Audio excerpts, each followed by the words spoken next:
Yeah, yeah, yeah, yeah. Hey, hey, way too fast. Way too fast. I gotta go. I'm in the zone. Foot on the gas. Foot on the gas. Yeah, yeah, yeah. GPS. I got goals. I know where to go, so I never crash. Yeah. Hey, hey, way too fast. Way too fast. I gotta go. I'm in the zone. Foot on the gas. Foot on the gas. Yeah. Hey, GPS. I got goals. I know where to go, so I never crash. Yeah, yeah, yeah. I'm in the end zone. Where did he go? You way too slow, homie, I been gone. I know you see, I got the rings, homie, I been flown. Me and the team going for rings, that is the end goal. Hey, I go beast mode, all around the world like Eco. I go crazy like CeeLo, can't stop me like Chico's. I'm suave like Rico, can't be mine no repo. This my home like Depot, can't deny like Vito. Hey, hey, way too fast. I gotta go, I'm in the zone, foot on the gas. Foot on the gas, yeah, yeah, yeah. GPS, I got goals, I know where to go, so I never crash. Hey, hey, way too fast. Way too fast. I gotta go, I'm in the zone, foot on the gas. Foot on the gas, yeah. Hey, GPS, I got goals, I know where to go, so I'll never crash.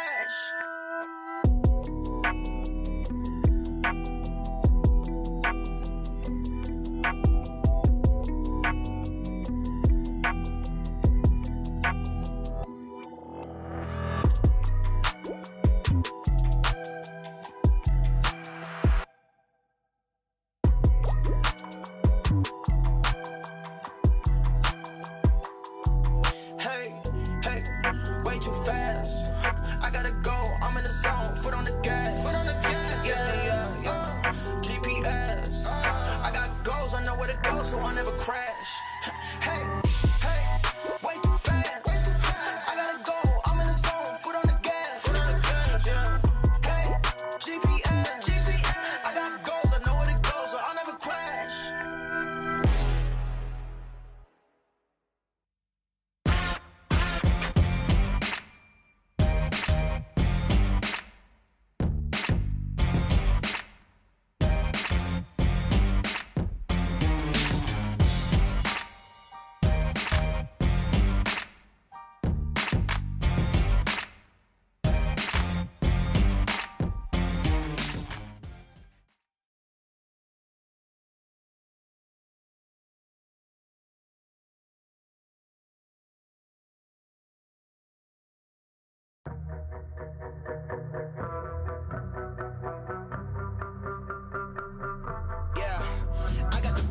I got the fan, I got the keys, I get to work. I am the man, you know what I'm saying, so leave it to me, cause I get it first, yeah. Woo, I've been going all day, man. Same plan, can't change that. Till I'm right around, whole squad sitting back, chilling in the Maybach. Yeah, only as deep as your roots go. I don't do corny like fructose. If you got the drummer, that's word to my mama, I'll cover you up like a tombstone. I was last in my past, now you see I'm the one. They say work, never work, if you work and it's fun. We on the winning team, on top where you find us. We can do anything, non-stop till our time's up. We on the winning team, on top where you find us. We can do anything, non-stop till our time's up. We can do, ayy, we coming up from the dirt, ayy. They trying to get us to fall, ayy. I don't even gotta flex now, boy, it's only win by the fall, ayy. Taking off with the ring, ain't nothing left, man. We the kings, ran with the team, ran with the dream, ran with the one fan in the seats. Hey, I pay my dues, check the receipt. Looking at you, you already peaked. Way, way, way back then. You can't follow with my tracks, man.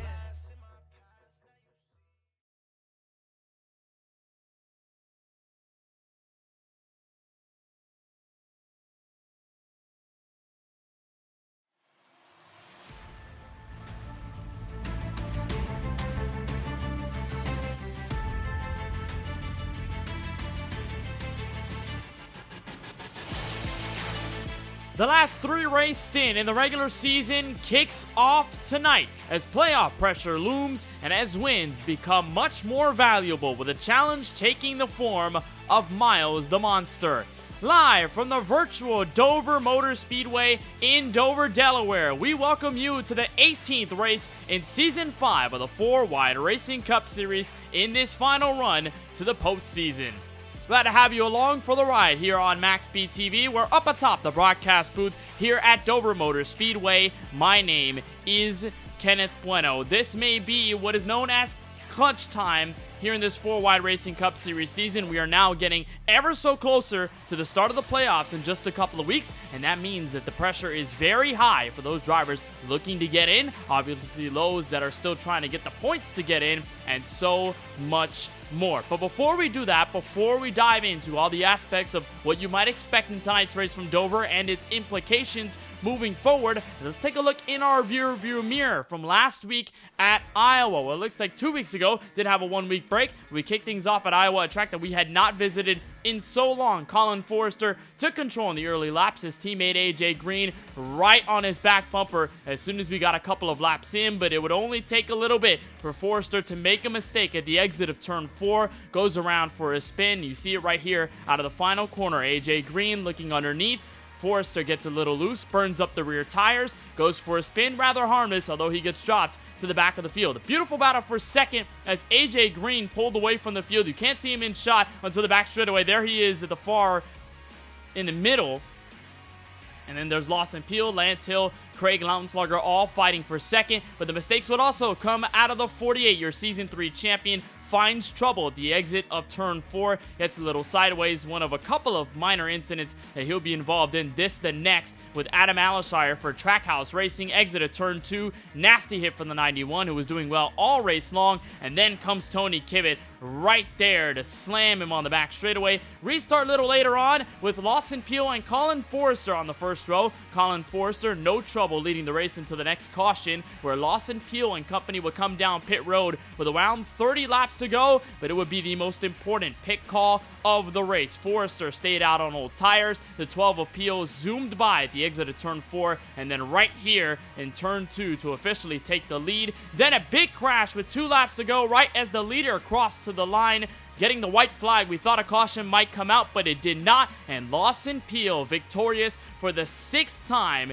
here this season, and of course for the 14th time in his 4-Wide Racing Cup Series career. Boy, that was a huge one for the number 12 of Lawson Peel, who already is locked in via the wins that he has picked up. And with that, we'll look at our point standings. This is how things shake up in terms of our playoff picture. For now, we do have a couple of more races left. We'll get into that in just a little bit. But if you're talking about the point standings, you look at those drivers 1st through 8th, all are locked in via the win. The biggest storyline, though, is going to be those residing around 16th and 17th. While it looks like a very big margin at 59 points between Tyler Murray and Tony Kivitt, things could dramatically change. We've seen that happen week after week after week, in which a driver could be around that points bubble. The next race, then all of a sudden they're a couple of spots ahead, and it could go the other way, vice versa. You have some drivers that are above the cut line, they miss one race, so they have a poor outing one week, and boom, they're all the way below the cut line. So you're looking at a lot of factors in this. One of those drivers below the cut line to notice, Kyle Benson, 91 points out. He's been out for a couple of weeks with a torn ACL. Of course, still wishing the best in his recovery for his knee. He is in this race tonight, fortunately enough, and one thing we know about Kyle Benson is he can really pull things off in the clutch. Remember, last season was able to get himself a spot in the postseason via a win in the basically last couple of races of the regular season at Kansas. So anything is possible, and although the points do look a little bit bleak for those below 16th, a win could solve every single problem. Let's take a look at the schedule, what we're expecting ahead of tonight's race at the Monster Mile. Of course, we do take our trip around in Dover, Delaware, but we do go south next week. That'll be at Darlington Raceway, a track that was formerly featured in the playoffs last season, now a part of the deep regular season. Daytona, of course, the last race of the regular season, much like it was last time around. That is sure to be an insane one, and might just give us a new winner, might just give us a new playoff entrant. Then finally, we kick off the playoffs in May at Bristol Motor Speedway. Then we head to the Charlotte Roval, Pocono, Charlotte, Talladega, Phoenix, and then, of course, ending the season at Homestead Miami Speedway. The first time we'll ever see South Florida host a Championship 5 finale in this series. So sure to be a lot of fun with Homestead and Miami on the docket. And of course, those that are still left at Dover, Darlington, and Daytona.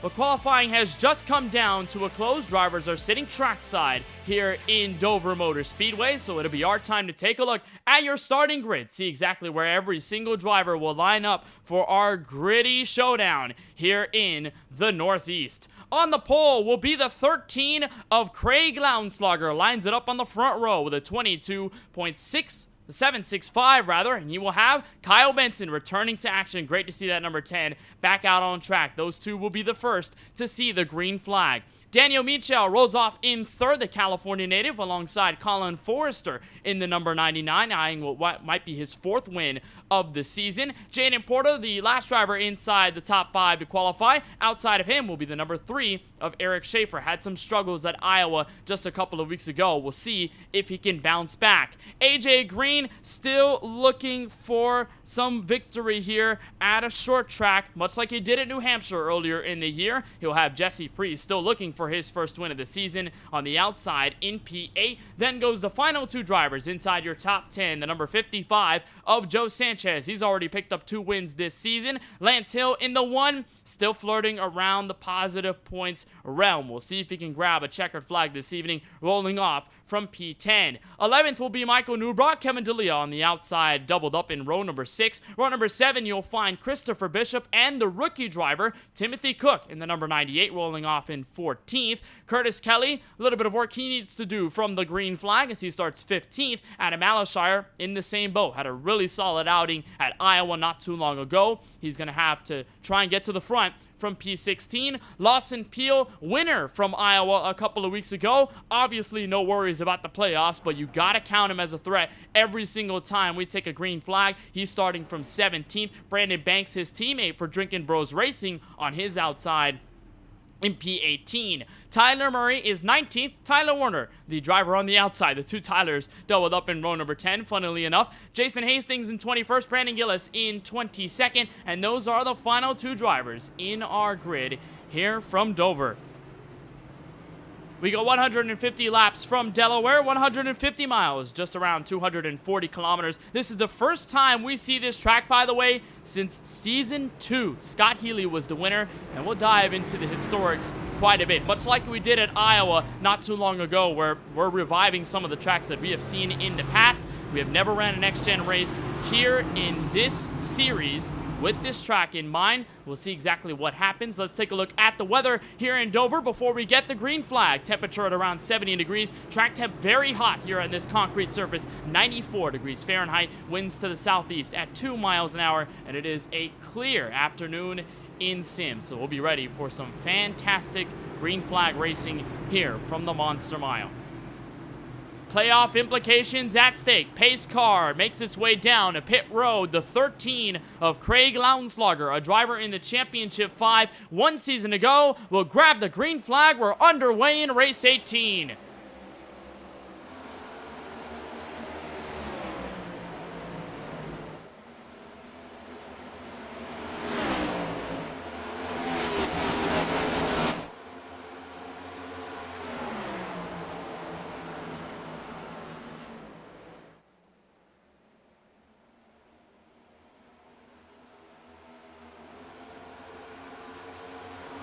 And a decent start for the 13 of Lounslogger. Keeps the lead at the cross of lap 1. Colin Forrester right behind. Tries to steal second and does, away from Kyle Benson. And everybody practically single file as we work our way around the first couple of laps. There's Daniel Michel potentially eyeing the bottom on the 10 machine. Can't quite do it. Make it a side-by-side battle further back to the field. That might just be for 13th and 14th. Indeed it is. Timothy Cook playing defense against his teammate, Adam Alashire. Of course, Cook, one of the rookie drivers in this 4-wide Racing Cup Series this season. Did start rather late in the campaign, but late is better than never. And it's always good to see Timothy Cook out on the racetrack, and obviously with a beautiful Camping World scheme adorned on his Chevrolet Camaro tonight. Wishing the best of luck to Timothy Cook as he currently rides in 14th and possibly losing that spot to Lawson Peel. Eric Schaefer on the back foot, going for the apron, letting the entire field by. And Eric Schaefer will drop through the field. I'm not sure exactly what might have happened to the driver of the 3. He was around the mid-pack, possibly a loose moment. Let's look on board with Schaefer.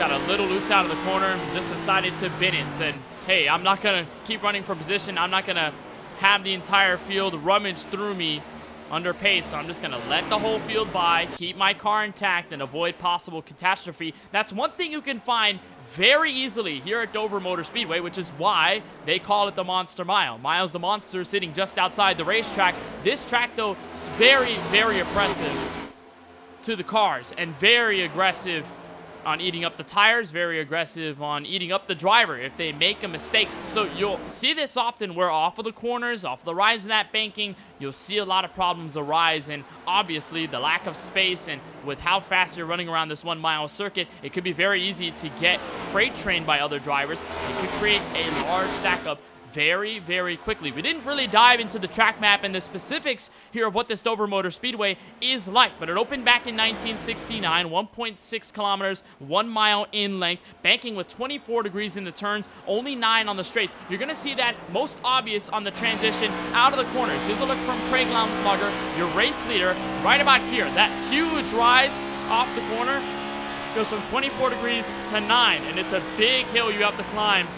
And it can be really, really easy. It's not difficult at all to burn those rear tires, get your car loose, or get it a little bit understeery and wear off that right front and then go for a visit into the outside wall. And as this race progresses, you're probably going to see those mistakes happen a lot more often than they're happening right now. Car on the wall, as we speak of it, Kevin D'Elia in the 53, running P8, might have almost given that spot up.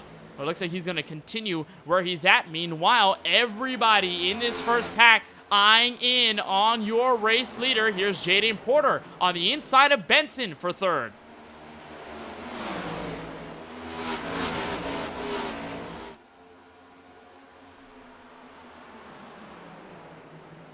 And now here comes Colin Forrester. Look on the inside of the 13. He'll grab the apron. A big mistake you can make here at Dover. But before he gets there, a caution flag will come out. And it looks like Timothy Cook and possibly Brandon Gillis find themselves in trouble. We saw Cook around P14 last time we looked at him, and there's front end damage. Heavy, in fact. On the number 9 of Gillis, he will immediately take it down pit road, and we'll try to assess the situation that happened on the back straightaway. This is Timothy Cook fighting for position against Christopher Bishop in the 42, just washing up on the high side, but I think the mistake starts with him out of the corner, and right there it does. And we talked about the rear tires lighting up. That's what happened with Cook. Does a fantastic job to save it at first, but then Brandon Gillis, there's nowhere he could go as he was trying to guess where Cook was sliding down the track, and ultimately makes that contact and creates that incident. Here's a look on board with Brandon Gillis.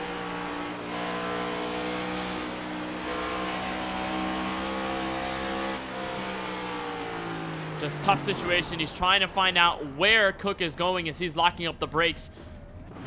But it is too little too late. And Brandon Gillis takes it down pit road. A couple of others to join him. One of them, Daniel Michel, on the number 25. So an early pit stop here for this Drinkin' Bros Racing Chevrolet Camaro, although it doesn't appear to be any type of tire call. Rolling into the stall, actually going to miss it completely. Still trying to find his way in. And a weird situation there. It might have just been a top off on fuel, but Michel is going to significantly drop track position. It's going to send him 19th out of the 22 cars that were scheduled to run. I believe one of them has not started, so that'll give us 21 here total from the Monster Mile as Colin Forrester, it looks like as of the timing loop, officially took the lead. So Forrester in control when we get that next restart. That 99 so fast at Iowa 2 weeks ago where he almost could have won that race, and unfortunately it came down to tire strategy. If it was mostly around raw pace, we might have seen Forrester get his 4th win of season 5, and boy, has it been a season for Forrester and for Stonks Motorsports entirely, but looking for a little bit of redemption and possibly a little more momentum heading into the final races of this regular season. When we talk about Dover Motor Speedway in its specifics, now let's look at our track map while we have a bit of time under yellow to look at Dover Motor Speedway. Really, opened back in 1969. Here's where it is, up in the Northeast in Dover, Delaware. 1.0 miles, 1.6 kilometers, and then we talk about that dangerous banking transition from the corners to the straightaways. 24 degrees in the corners, 9 degrees on the straightaway, and this track made out of concrete can easily bite you when you're not expecting it. And so again, we're expecting to see those challenges. We've already seen some of them arise here and there, obviously with our most recent caution, tires getting lit up off of that banking hill. So far, nothing drastic, and so far, everything okay in these first 13 or so laps.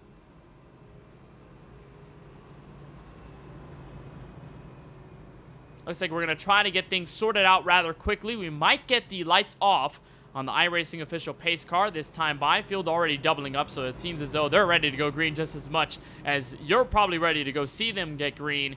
And it'll be Colin Forrester in control. The restart, Craig Lautenslugger, of course, in second. It appears that Forrester is going to choose the high side this time by. So similar to what we saw at Iowa just a couple of weeks back, that was the method to the madness for Forrester, where a lot of the outside aggression, a lot of the outside momentum went in his favor in the restarts, or at least those first couple of laps, even after. We saw in 3 and 4, late in the race, he was experimenting with that 3rd and 4th lane, and while here at Dover, you can't do that. Really, the lanes are between the 1st and 2nd on the inside of the racetrack. You really can't make anything happen past that. Way up on the outside of the wall, there's no grip. But nonetheless, outside could probably help just get a better arc in the corner. And so for Forrester, this method continues to work. And by the way, our second straight short track race of the season. I know a couple of weeks back we had Indianapolis Oval. That was huge, 2.5 miles, but then we shortened it down to Iowa at 0.875. We slightly made things a little larger with this track in 1 mile, but still in that very small short track category that we'll have this season. We also have Bristol later on in the calendar, and then of course Phoenix, the race right before the championship finale. So a lot of short track drivers will probably watch out for, and for Forrester, he's been very quick at them. So we'll see if he can continue this success as of right now. Pace cars down, the 99 makes his way out of turn number 4, the 13 of Craig Lautenslugger to join him on the front row. Pace car is down, like we said, green flag in the air here from Dover.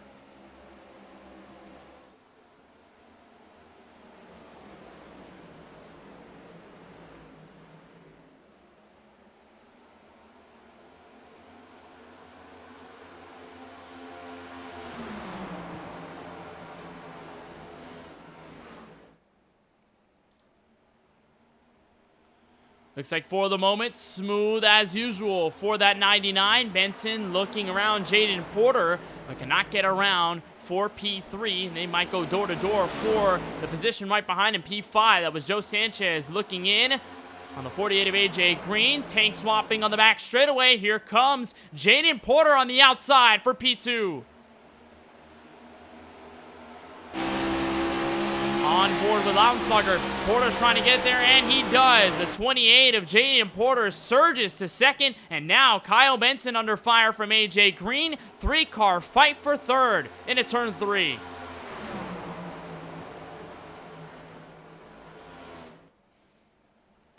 And almost contact between the two. Looks like almost a bit of door touching there between the 10 and the 48. Looks like they'll keep things clean, and Benson might just be able to hold on to that spot. Green going to back out in the middle of the corner, and Jaden Porter already aggressively looking at your race leader. It did not take him long whatsoever, but the technical sophomore driver for Bacael One Racing already making things work, and Forrester loose out of turn 4. Here comes Jaden Porter for the attack and for the lead.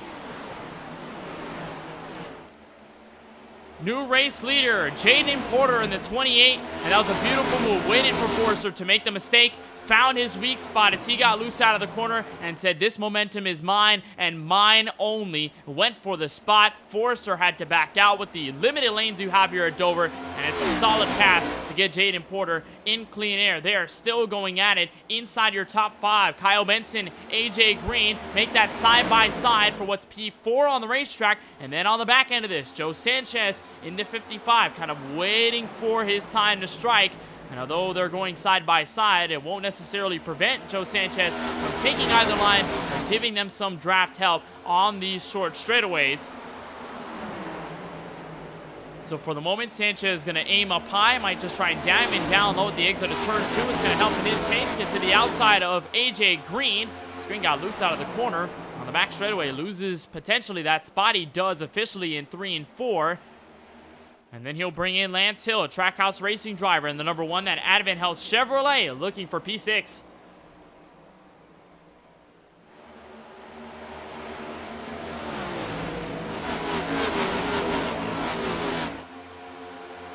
Just a lot of close fighting here in these opening laps, and it might just show you how aggressive these drivers want to be. Obviously, 22 laps in, you're probably not going to be as comfortable as, let's say, lap 122, but nonetheless,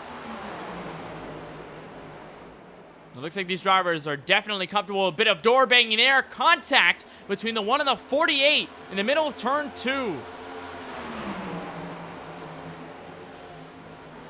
And he'll still trying to get on the inside of AJ Green, who's playing a bit of defense, looking to pinch him down to the bottom of the racetrack. I think I saw a car hit the outside wall, and a car around. Tyler Murray, Kevin D'Elia in trouble. Brandon Gillis, Christopher Bishop, our biggest crash of the night, and caution out for the second time this evening on lap 24.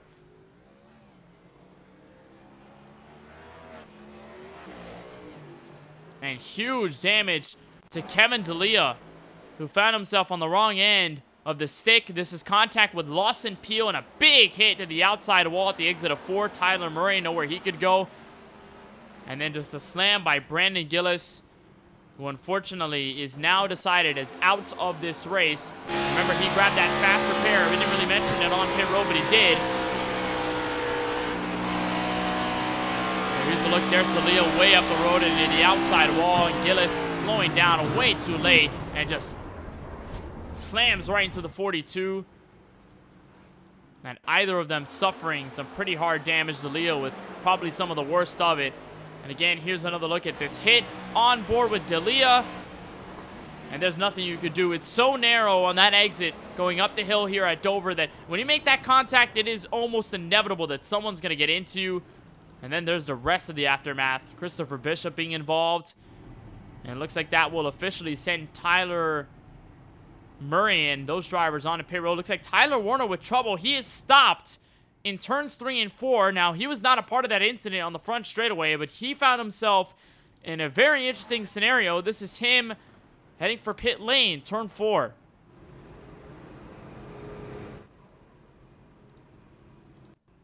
See if we can get a better look at it. This is him around the apron transition.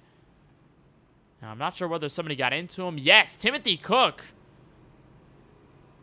just swerves down the racetrack. I'm not sure whether that is to come down pit road or whether that was intentional.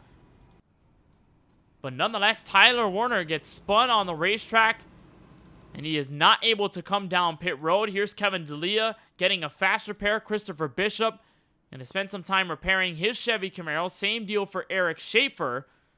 And it looks like for all of them, they might just go one lap down or more in this race. Remember, Gillis had already fallen a lap down after that first crash where he had to come in for service.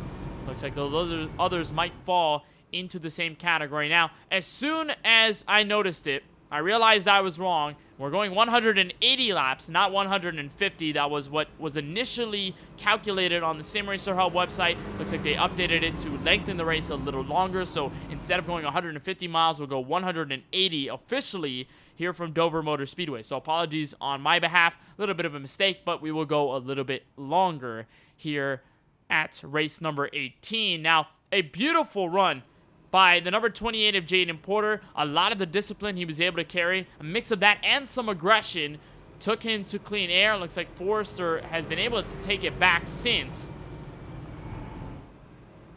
But nonetheless, Jaden Porter using that aggression to his benefit in the opening laps and kind of had Forrester off his game for a moment. That's somewhat what you might have to do here at Dover Motor Speedway. It is a little harder to pass given the lack of multi-groove here at this track. At Iowa, you can find multiple lanes of view, so you can go from the bottom to the middle to the very top and be able to find momentum to pass anyone. Here at Dover, though, complete opposite. You're looking at the entire field, hugging the bottom of the racetrack. Some maybe looking around that middle, some looking to find both sweet spots to get a diamond arc through the corner and then get the run up the hill onto the 9 degrees of banking that you find on the straightaways. For Jaden Porter, just found that in Forrester, found that weakness, and set up the momentum pass on the straightaways, which is probably what we're going to expect the passes to come from. Probably not in the middle of the corners unless somebody makes a huge mistake or something happens to where they wash up the racetrack and they have a problem in some sort of way. We're doubled up, ready for the restart. Lap number 29 of 180. Colin Forrester, once again, in control of this race. Jaden Porter, the sophomore driver, on the inside of row number 1. Kyle Benson and Craig Lounslugger, those in row number 2. Looks like they fan out just a little bit to get out of the way. I believe that was a car that was stopped in the middle of the racing surface.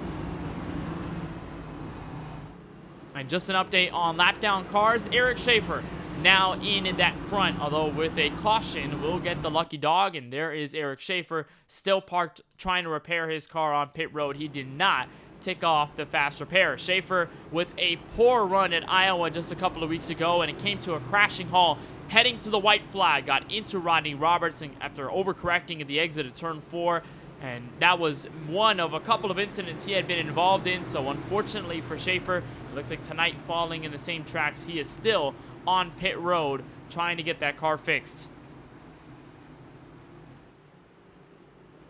Restart from Dover. Forrester, Porter, row number 1, green flag.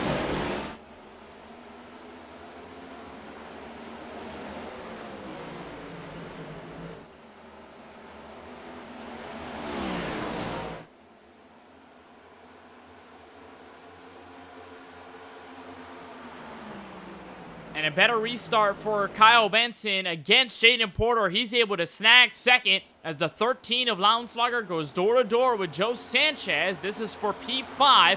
Looks like that settles out quickly. Three-way fight now for 7th. It's Lance Hill, Adam Alshire, and now bring in Lawson Peel. Started in this race 17. Did not set a qualifying time, but has been confident in his speed every single week, even when he doesn't put up a time in that Q session. He's already up to 9th. Here's a look on board with the SpaceX Chevrolet Camaro. Loses that fight against Adam Alshire, but will try to strike against him next. Huge dive by Kyle Benson. Almost sent him in a Forester. Going into turn 2, but he's going to hold back, and looks like Forester is going to continue to play defense on board with the 99.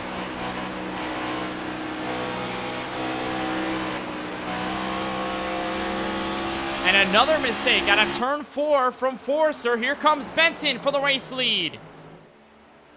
That's the second time we see Forrester in that predicament where he gets loose, burns up the rear tires at the exit of 4, now might even lose second. Here comes Porter with help from AJ Green on the outside. And now the run starting to really dwindle down for Forrester, where all that early strength now turning into some late run demise. Here comes the 48 of AJ Green. He's got drafting help from the 55 of Sanchez. They almost make contact on the back straightaway. And from Forrester's P1 perspective, now it looks to be 3rd or 4th as Kyle Benson takes control of this race.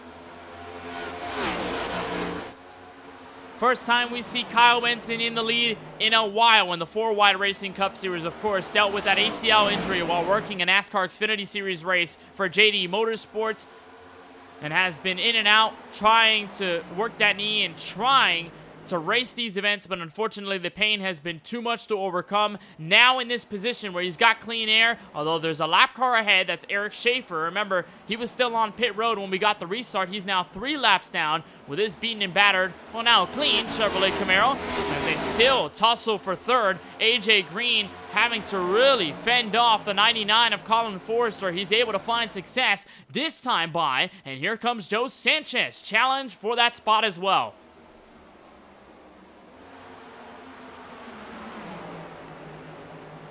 We've seen a lot of consistency out of that 55 of Joe Sanchez. Of course, a winner earlier on in this 4-wide Racing Cup Series season. Got his first at Richmond Raceway in race number 7, and then picked up another one, another short track. And that time it was at Gateway in St. Louis. And Sanchez has been one of those drivers to watch on these short track events. He has been very quick, and now, while we haven't seen him raced over in this series because he wasn't in this series by the time we raced it back in Season 2, his speed still exclamatory as he hunts in on the 48 of AJ Green. That will be an attempted pass for 3rd if he can get there, as you watch further up the road at the exit of turn 4 for just a slight moment. The 28 of AJ Porter, Jaden Porter not letting go of Kyle Benson, AJ Green behind them, as they still have not been able to get by Eric Schaefer in the 3. That lap car holding his own. Now here strikes Porter for P1 under the Ally Bridge.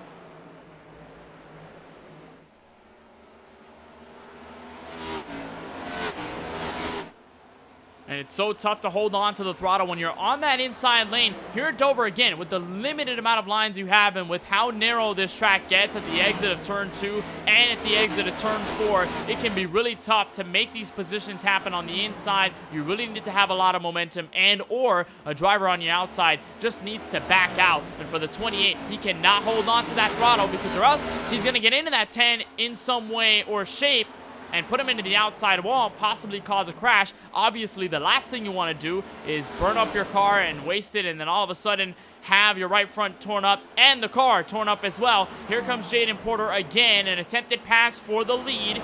This will help AJ Green close in on the tussle. But again, Porter cannot find a way to hold on to that throttle and nor the momentum at the exit of the corner, and so that's allowing Benson just pinch him further down the track and say, hey, I'm still here, you have to respect this space. And he has been doing so quite often as the 10 hits the outside wall. We're still even for P1.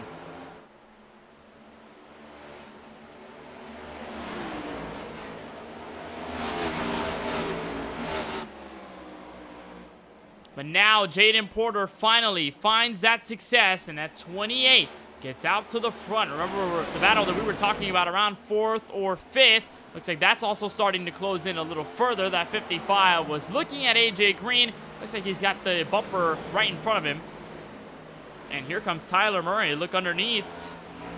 Colin Forrester. This is going to be for 5th. Remember, Tyler Murray was involved in that incident earlier on tonight on the front straightaway. Got that car fixed up. Looks like he burned off the fast repair. As a result, so does need to be careful for the rest of this race, at least for the next 137. With the 16s working in his favor. He also did pit 18 laps ago, so fresh tires might also be in the cards for this TJ's team Chevy Bowtie. Gonna look towards the 55 of Joe Sanchez. 16, of course, for Murray Reedy Motorsports. His teammate Kyle Benson not too far up the road in P2. And Austin Reedy, both of their teammates, not in this race, unfortunately, so we're not seeing a bit of the action out of the number 96, who, if he was here tonight, probably would have been a great story to talk about his success here at Dover the last time we were here. But the driver who finished better than him in that Season 2 race is Tyler Murray. Gets around the 55 of Joe Sanchez. For 4th is Kyle Benson. Benson finished right where he's sitting right now back in Season 2, that 200-lap event that had 4 cautions only. And put Kyle Benson near the front. Obviously didn't win that race, but Benson, after starting 5th, was able to work his way to the podium. That's where he ended up at the end of that race. And so Kyle Benson proving that he still got a lot of that Dover speed from Season 2 as Tyler Murray makes quick work of the 48. Of course, on fresh tires, so the advantage standing with the 16. And we may see whether we get our next caution or whether we get a green flag run. The drivers in front of him and around him that he's getting by, obviously, will have fresher tires, and Murray will have to play a little bit of strategy there. We talk about tire sets, how that matters in these races. They do definitely make a difference, as here comes Lawson Peel. Look underneath Colin Forrester for P6.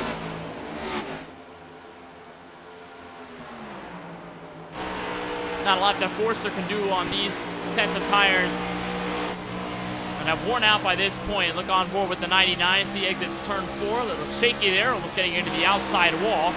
There dives in the number 12 of Lawson Peel, and a quick pass made for P6. That 12 only continues his uphill progress after starting in 17. Here's Kevin D'Elia underneath the 99, and remember, we saw Kevin D'Elia with torn toe links after that incident on the front straightaway, rebounded, and now in this position, 8th, after getting that fast repair. Now, of course, him and Murray have fresher tires, so you do have to keep that into account, but also they have to be rather tiptoey with their race cars. They cannot afford any more damage, and then they'll have to spend that time down pit road if they do.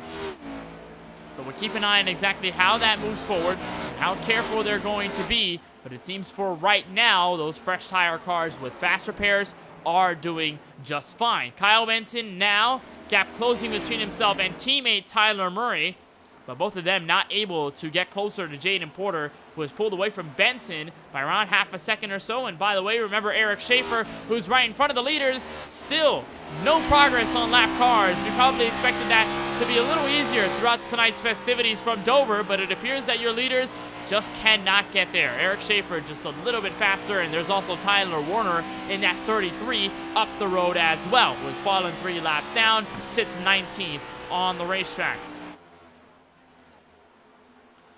Let's look a little bit further back through this field. How about Brandon Banks on the outside of Michael Newbraw? This is for 14th on the racetrack. We haven't talked about much Brandon Banks at all in this race, as he's been hanging around the back end of the midfield. But the 54, one of those locked into the 4-Wide Racing Cup Series playoffs for Season 5 via that win at the Talladega Superspeedway, the same place where he got his win to put him into the Championship 5 last season. And still, the great, magnificent stat about Brandon Banks is that he's been able to make the Championship 5 for season after season after season on end. While he wasn't around for Season 2 in that finale at Charlotte, where Scott Healy ultimately became the champion, he was in that Championship 5 at Atlanta. Finished second in that grouping, just behind the eventual title holder in AJ Green. Then came Season 4 at Texas. Brandon Banks ready to finish in the championship, second again. Of course, locked himself into that Texas race via that win at Talladega, like we said.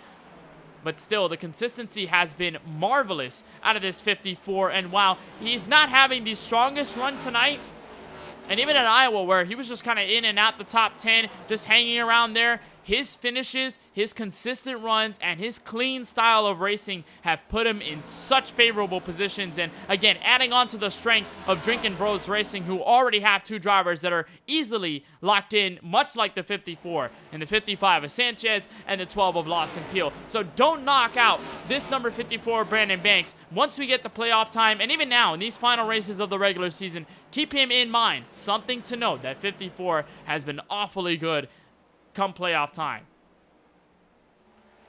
Back to the lead. Jaden Porter out by now 1 second over Kyle Benson. That gap only continuing to grow. And as they cross the line last, Porter with a 23.970. And Kyle Benson sits at a 24.1. Nobody has been able to best that time by the number 28 of Porter, at least inside the top 5, but you have to go all the way back to 8 to find Craig Lauenslager, who set at 23.895, and now finally, Porter turning up the aggression on lap traffic. Eric Schaefer right loose in front of him, but Porter's able to get by a favorable spot, but a scary one.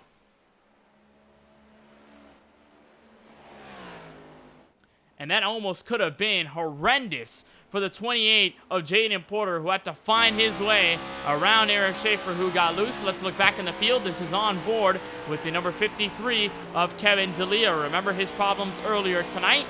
And now finding his way in the mid-pack, trying to catch up to defending series champion Lawson Peel, as there's Eric Schaefer giving way to the rest of the lead lap cars. Meanwhile, battle going on for fourth. AJ Green now with a battle against the 55 of Sanchez. It looks like that has easily simmered out quickly, but AJ Green still having to play a bit of defense. Sanchez has been very eager to run this diamond arc approach, and you'll see it at the exit of turn 4. Once Sanchez does it, we're right on board with him and see exactly what he does. He dives into the corner, slides up a bit through the middle, and similar to the drivers in front of him, just tries to arc it down low. This time not enough grip to get down there, and almost hits the outside wall.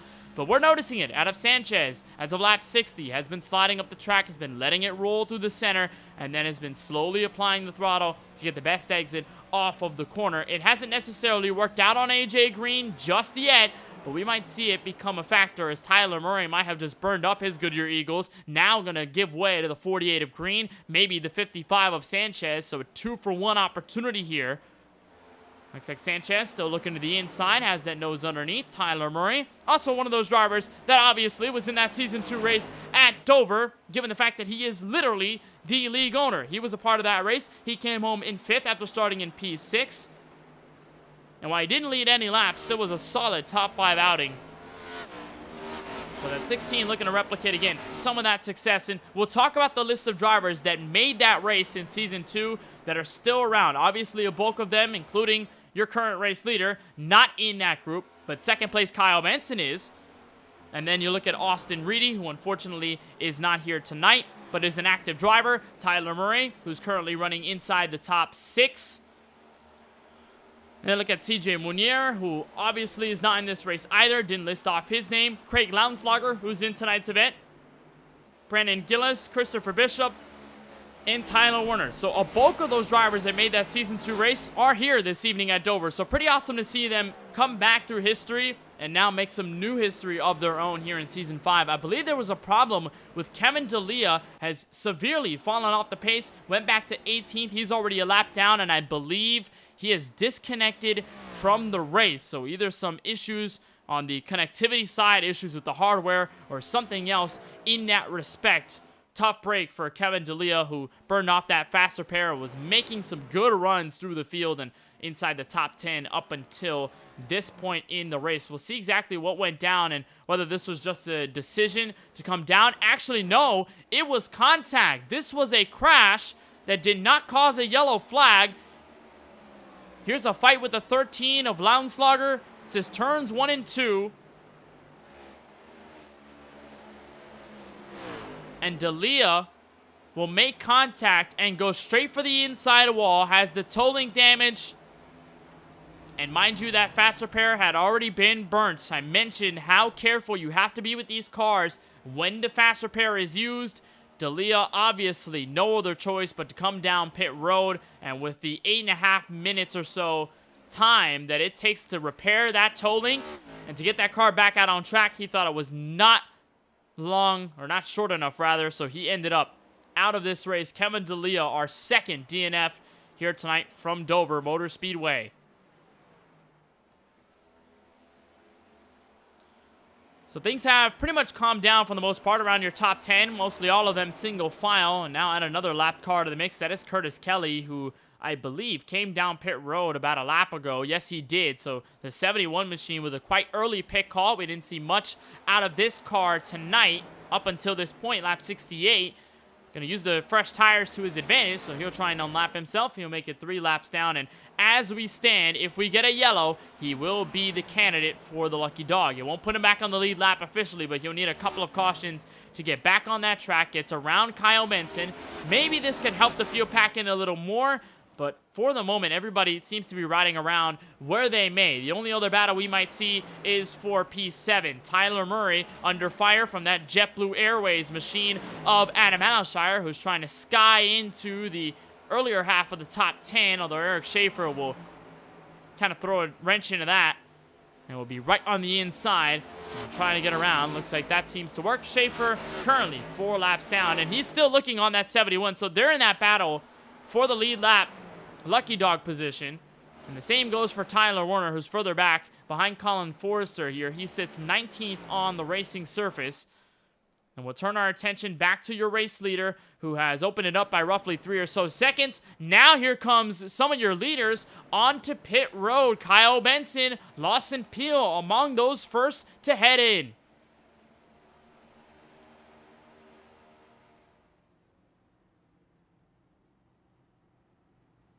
And this comes at a point, mind you, where none of these guys have come down pit road at all. They are still working lap 71 on their stint. It looks like AJ Green might be the next. Yes, he is, the 48, working his way into the pit lane. No problems for the beef machine, and so he'll try and get out as quickly as possible. And now we look to see if everybody's second on back or if your race leader would decide to hop on the brakes. It looks like for Jaden Porter, the answer will be yes. Pit stop time for the Ally car will come in for the first batch of service here on lap 72. And one thing to know also about Dover Motor Speedway that we have yet to talk about, and we probably should have before this run of green flag stops, the entrance onto the lane. There are so many tracks in this 4-wide Racing Cup Series schedule where it is absolutely tough to get down to the pit lane. Dover is no exception, and it probably tops the list for hardest pit road entries on the oval side of things because you're going so fast through the middle of the corner. You don't have a lot of time to hop on the brakes. It's a weird transition between the concrete surface and the actual banking on the apron underneath it. That weird transition can send your car all out of whack. You can easily lock up the brakes and miss the pit road entry. While we haven't seen that mistake pop up right now, at least as far as I'm concerned, it's something that really is noticeable when you make that mistake. It could cost you a lot of time, and in some cases could drop you a lap or two. So right now seems to be the biggest concern for the driver base, but right now it doesn't look to be that big of a problem. Colin Forrester working on a pit road. There's Lance Hill right in front of him, takes over P6, but Forrester going to join a couple of others on the pit lane. That is Timothy Cook in the number 98, the 54 of Brandon Banks, who takes his share of service. And now looking onwards to Craig Laumslauger, who's now working lap 76. Mind you, Tyler Murray pitted 50 laps ago, so he's got a while before he really comes down for service, although those tires must be shot with how aggressive he was running. But for that 13, he's going to have to come in. And the same goes for Jesse Priest, who rides 4th. Here's the 13, working his way on in. No problems for the Sitco Toyota Camry, and so easy head on in. Jesse Priest, I think, might follow him. Yes, he will. So the Keystone Light number 0 will end up on the pit road, and it'll be a little while before we see the 16 and the 42 come in. Also, note that 25 Danny Micho also made a rather early pit stop in this race. He is also scheduled to come down at the same time that the 16 and the 42 do. So we'll also just sign in on what they do and whether they can hope for a caution to have track position and or some fresh tires along the way. There's Jesse Priest now settling into 5th. First car to officially get around will be Jaden Porter, of course, your former race leader. There he is out of turn 4, but look at the driver behind him. Lawson Peel in the number 12 with a 14.6 second stop, 0.6 faster overall on that entrance to the pit lane, in and out. And so we might just have a challenge for the race lead, at least the net race lead is concerned, as they sit 4th and 5th on the racetrack.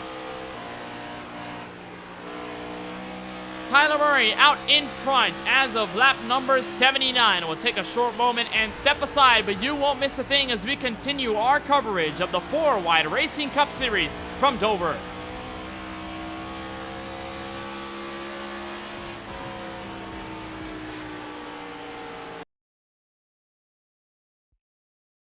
Racing isn't easy, but experiencing it is. iRacing puts you in the driver's seat with the industry's leading sim racing game. Drive on laser scan replicas of the greatest racing circuits from around the world. Go head to head against other drivers chosen by skill-based matchmaking to ensure competitive racing at every level. Compete across all your favorite series. In officially licensed cars, engineered to deliver the most accurate driving experience possible.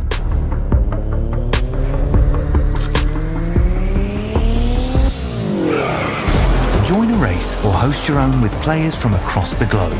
Race against the computer or in a league with friends.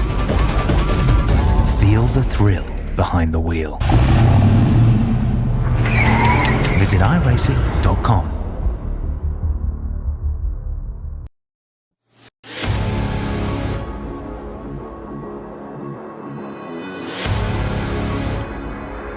Wanted the best, you got him for abreast. Often imitated, never duplicated. The greatest show on dirt, the World of Outlaws.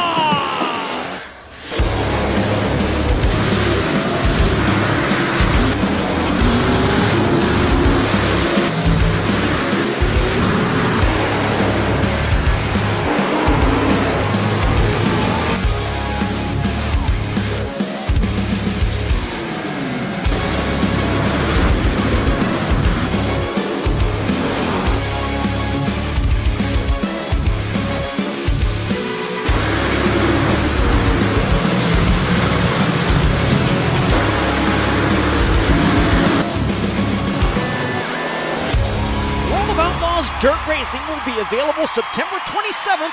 Pre-order your copy today.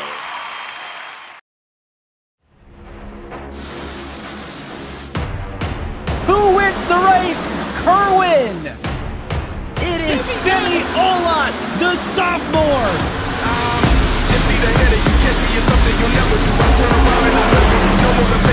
Look, I put myself on the pedestal. This is incredible. This how it feels at the top. Got no incentive to stop. Came to change the beat and it's right back to sleep. And I use the technique that it gave me. All the work and I'm on it, yeah. All of the tools is about it, yeah. And the beat and it's right back to sleep. And I use the technique that it got me, yeah. I give it all that I got.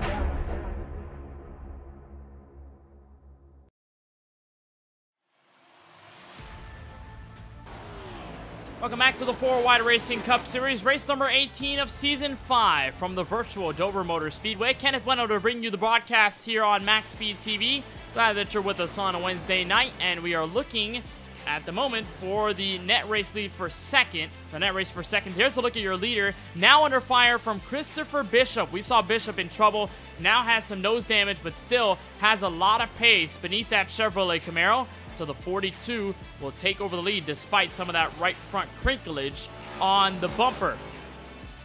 Now, of course, Bishop Murray and Daniel Michel, your current top three, all still have to come down pit road. They are around lap 62 to lap 63 of their stint. They pitted earlier on a previous caution in this race, and so they are still awaiting their turn to come for service. Meanwhile, everyone fourth on back at one point was a lap down. They have since unlapped themselves. It looks like they're just waiting for the drivers in front of them to come in so things can officially cycle out, where Jaden Porter had control of the race. It looks like he is sitting in that spot to take the lead once again. Now, there was a slight charge and a slight challenge by the number 12 of Lawson Peel, who sits right in front of this trio here, AJ Green and Kyle Benson behind him, but he has fallen off now by 1.5 seconds. Kyle Benson got by both of them, and unfortunately cannot catch up to Jaden Porter. Might have made a mistake, and so Benson drops to 7th. AJ Green and Lawson Peel now having to settle things out for 5th, although obviously their overarching goal to get around this 28 as lap traffic continues to build up. We have currently 11 cars on the lead lap, but of course that might all change as soon as your leaders come in for service. Here's Brandon Banks, who's in a possible battle for 10th around Colin Forrester. This is a trio that leads up to 9th here with the driver of the 13, Craig Lounslugger. And here is Tyler Murray finally on pit road, and the same can be said for the 42 of Christopher Bishop. Both of them make their way on in. We'll see if the 42 can get some of that damage repair. He does not have no fast repair left. He does have one still in the bag, and so he can still use it. And for Daniel Michel, he's just going to hold out an extra couple of laps, see how much he can hold on to that lead, although it is currently shortening by the second. Now 7 seconds and counting between Michel and Porter, as Michel goes way up the track, almost loses the race car, and that was around Michael Newbraw. There's Tyler Murray coming out. He's going to be put a lap down, but that should be unlappable quickly as the 25 dives for the apron. He's had enough of this run. The Camaro looks for the pit lane, will try and get there in enough time, and he does. Locks up the brakes just a tad bit, but that should be good enough to get him on safely, and that will shuffle officially Jaden Porter back to the lead.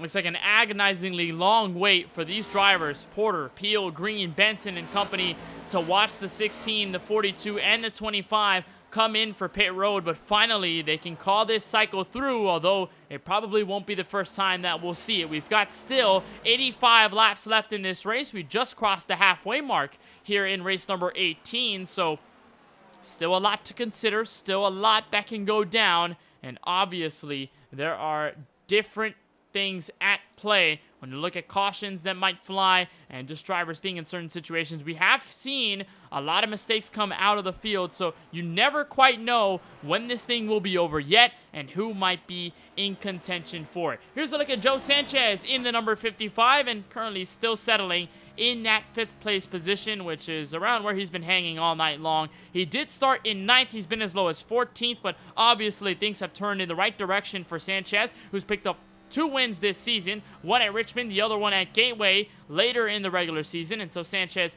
will have that golden ticket to the playoffs, much like his DBR teammates in Brandon Banks and in Eric Schaefer and in Lawson Peel.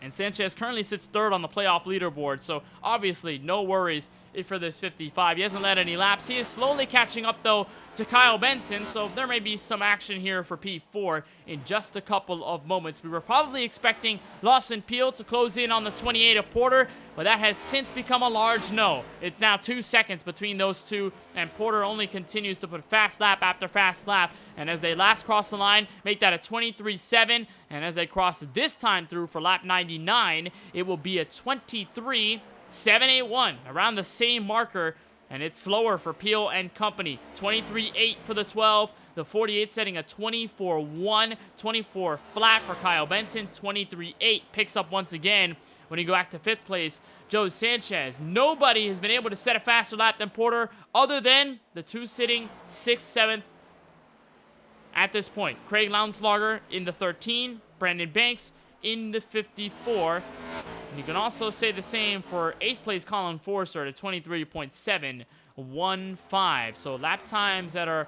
around that marker. Now it appears that Porter has leveled out here with Lawson Peel, both of them setting 23.8s. But if Porter can hold on to this 2 or so second gap, as he's got lap traffic pulled in right behind him, a pretty decent buffer between those guys, it could obviously help. And it's helping every single lap. As Jaden Porter will be looking for not only his first win of this season, but his first since season 4 at Nashville Superspeedway in the middle of the playoffs, where he joined that season late as a rookie driver for Baqueal Bueno Racing, got a dominant race victory in his 28 machine in what was a different Ally car and paint scheme.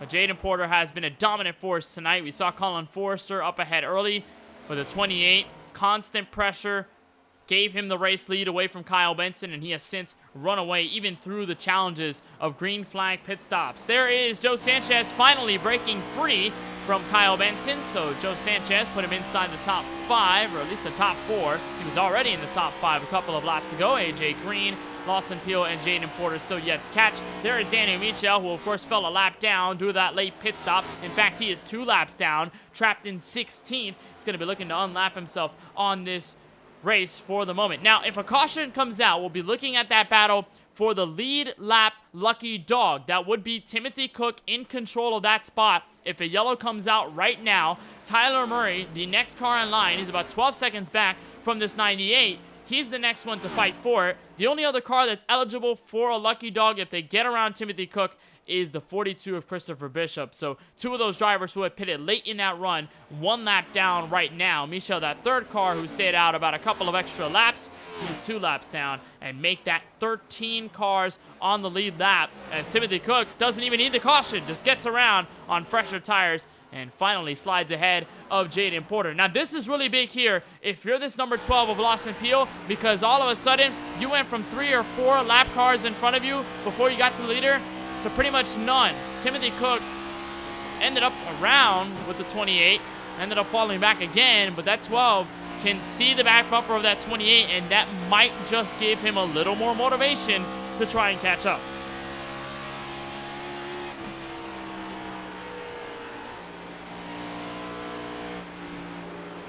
And just riding on board with the 12 of Peel, he lets Daniel Michel by. And you heard the modulation of the throttle. Didn't really want to push things at the exit of the corner. And that's a big problem, again, that can often resurface here at Dover, even into this run as late as we are, which is going to make it around 30 or so laps. So pretty much halfway through what might be our second round of green flag pit stops. So once we get there,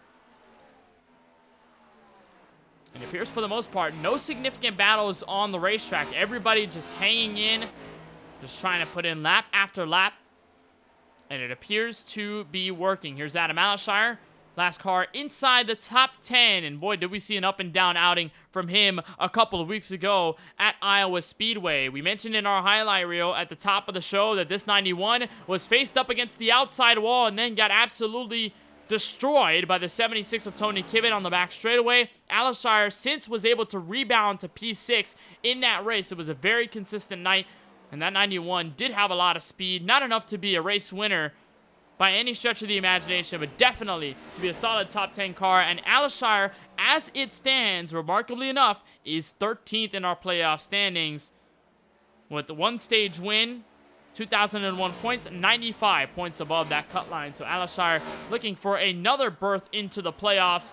And that would be awesome to see if we can see that 91 with his new team, Trackhouse Racing, enter the postseason. And that goes the same for his teammate, Lance Hill, who was formerly on Stonks Motorsports last season, found his way onto the newly developed Trackhouse Racing for this season of the 4-Wide Racing Cup Series. And as Lance Hill sits 11th before the drop of the green flag, he is also 11th in the point standings and might obviously take control over guys like Curtis Kelly and maybe even Craig Lounslager in that regard. But Craig Lounslager right in front of him, so still work to do if you're that number 1 machine. So gap has closed quite a bit. Still lap cars in between first and second on the lead lap. But it was at most 2 seconds. It's now 1.3, 1.2 seconds. At this point, Lawson Peel is slowly catching up, and he's starting to even out with Porter, who seems to be dropping in lap time by the minute. As Curtis Kelly gives way to Lawson Peel, looks like Timothy Cook going to hold on to what he can. Remember, he is still in that lucky dog candidate position, and he almost unlapped himself fully before getting passed once more by that 28. He's going to have the outside here in the middle of turns 1 and 2. And so around goes the 12 of Lawson Peel. He's got another straight shot onto your leader, but that did cost him some time. 1.5 seconds it opened up, as the 24.1 by Porter is way faster than that 24.3 set by Lawson Peel in the 12. Now, Lawson Peel in his machine will be the first driver to go back-to-back here in this 4-Wide Racing Cup Series since himself. Back in Season 4, Atlanta Homestead Miami Speedway, where he picked up 2 wins in a row. Nobody has been able to do that since. Lawson Peel kind of in a bank of his own. If he can hold on and possibly take advantage as we get a little closer to our second round of green flag pit stops. Right now, it's all Jaden Porter, the dominant Ally Chevrolet, with a 1.8 second lead over the number 12 of Lawson Peel. Don't go anywhere. More on the other side here on MaxSpeedTV.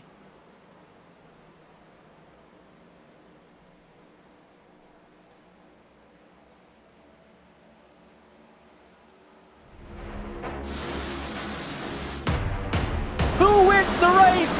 Kerwin! It is Femi Olat, the sophomore! 10 feet ahead of you, catch me is something you'll never do. I turn around and I love you. No motivation is needed. Look, I put myself on the pedestal. This is incredible. This how it feels at the time. Got no incentive to stop. Came to change the way. And the beat and it's right back to sleep. And I use the technique that it give me energy. All the work and I'm on it, yeah. All of the doing is I'm on it, yeah. Performing the beat and it's right back to sleep. And I use the technique that it got me, yeah. I give it all that I got.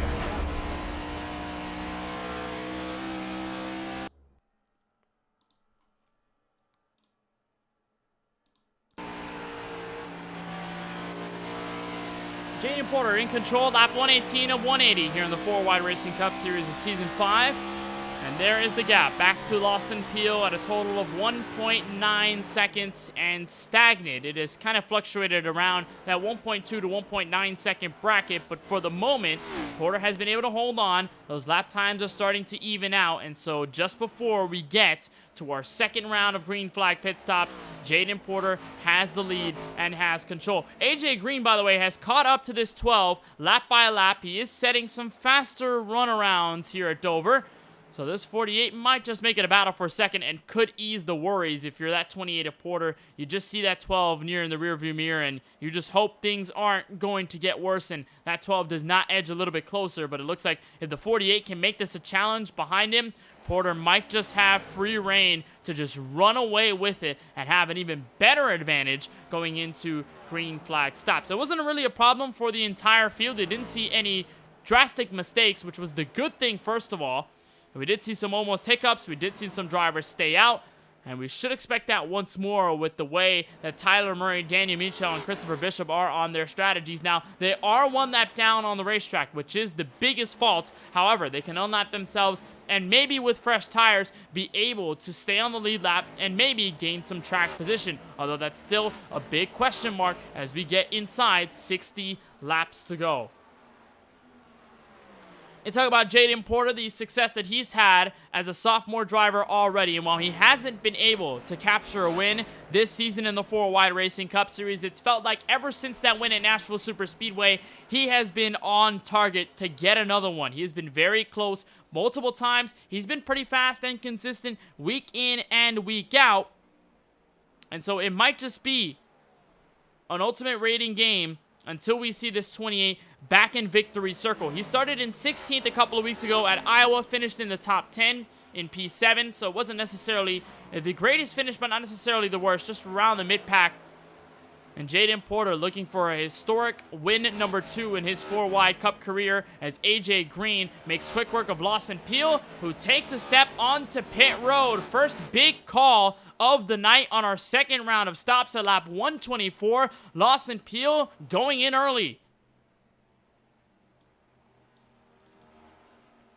Looks like Kyle Benson also there to follow. Adam Alashire looking for pit road behind them. And there he is, as Lawson Peel, Kyle Benson, and company will continue to drop position. It looks like Craig Lounslogger has also entered the box. So there he is. Now Lawson Peel just ticked everyone down. And it's all a matter of what everybody in the top 5 can do. Now for Peel, his strategy worked out at Iowa a couple of weeks ago to pit earlier than the rest of the field. And he had fresher tires. They were able to burn their stuff up in the middle of a run. Peel just kept this thing safe.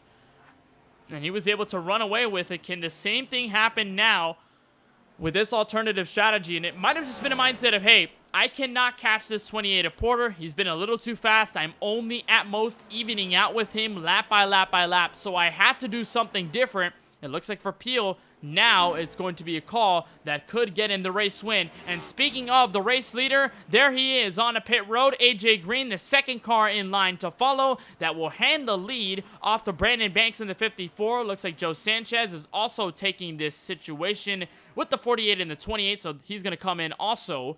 He had some 4 fresh Goodyear Eagles and some fuel. Interesting call. And now we wait for the entire field to cycle out. Brandon Banks looking to get a safe entry onto the pit lane. It looks like he will. Flirted around with that apron transition quite a bit, but did not lose the car. So bravo on Banks in the first gear. Now on a pit road speed limit.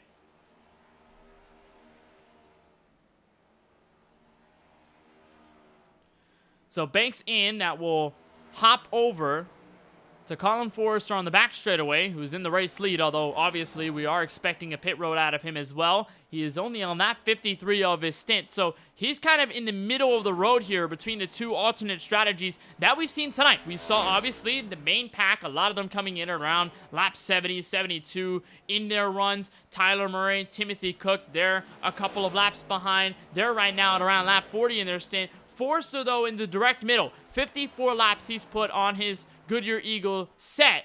And so it's making things a little bit interesting as they're 3 wide on the front straightaway. That's Joe Sanchez on the inside fresh tire car. Timothy Cook and Christopher Bishop, who are fighting for lead lap position. This is for 3rd on the track, just behind Tyler Murray. Now, again, these both do have to come down pit road. They were all a lap down just before these sets of stops.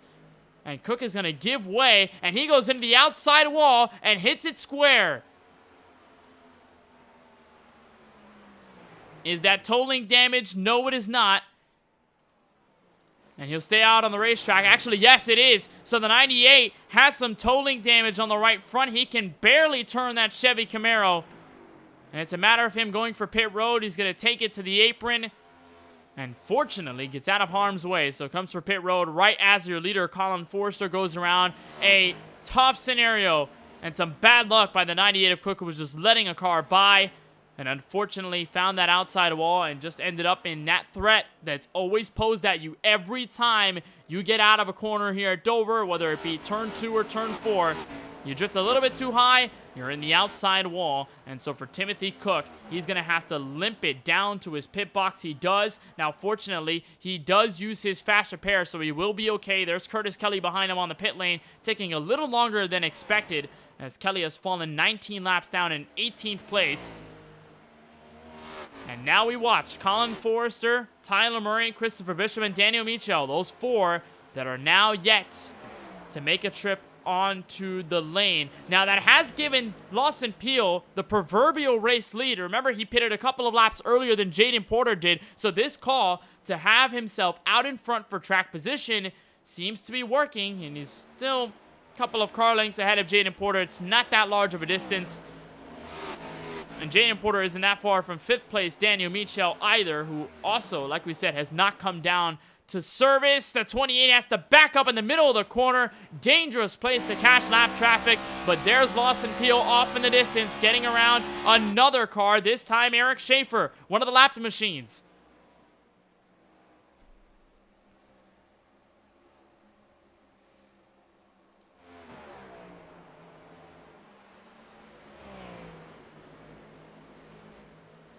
been a lot of unique calls here at Dover already, and now we question how Colin Forrester might fit into this equation, because if you're Tyler Murray, Bishop, Porter and company, rather not Porter, Michel and company, you're having to pit again, and while Forrester is going to lose this unlap action here by the 12 of Lawson Peel and even by the 28 of Jaden Porter, if you pit now, you can have enough fresh tire power to get around these cars later in the race. This track is as short as it is, so you can probably make up some good track position, if not maybe win this race if things go your way. Now, obviously, there's a lot that needs to go in, a lot of moving parts to this 99 car and what he can do to win.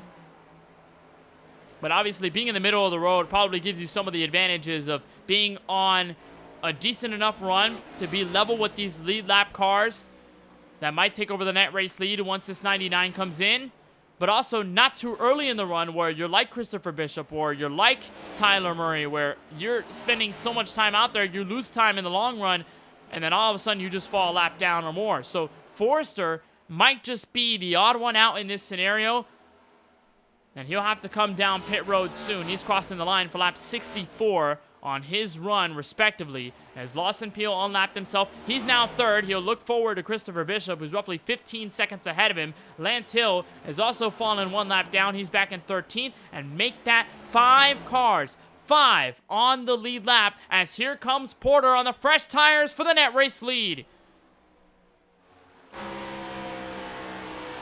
It's taken a while, but through the lap traffic, it has kept this 28 close enough. And as the 12 tags the outside wall with 40 laps to go, this might just be the most pivotal change for the lead all night long, and it might just be the decisive factor in this race. Peel loose out of turn 4, and here comes Porter to the inside.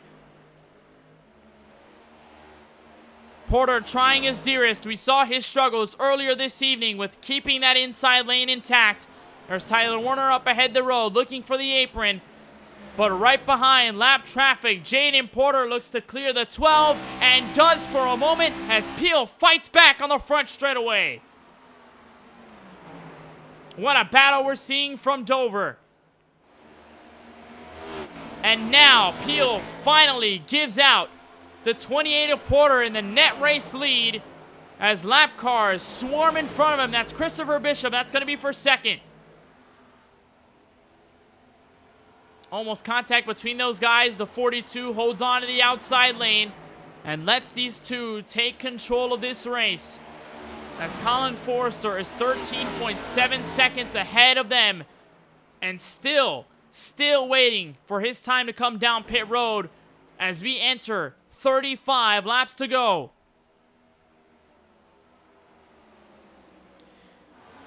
And think if you're Colin Forrester in this scenario, you might want to pit a little bit earlier than these guys that have to pit late, like Bishop, like Tyler Murray, and like some of the others that have severely dropped off in track position. You probably want to take advantage of fresh tires now to the point where you don't lose as much time, you don't have as many problems, and here is Forrester, as I say that, on pit road for what might be the final time tonight.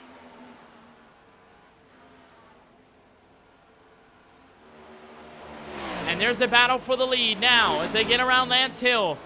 Here comes Peel, make it 3 wide, entering turn 3.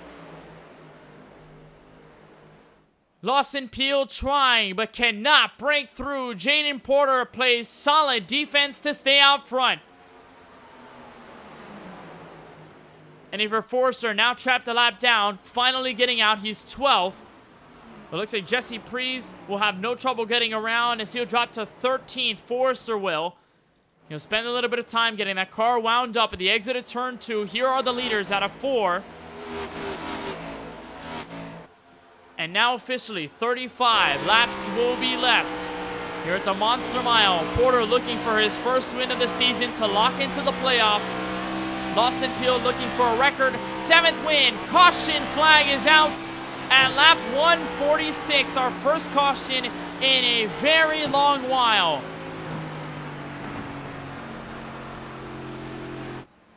And it's Tyler Warner limping on the apron.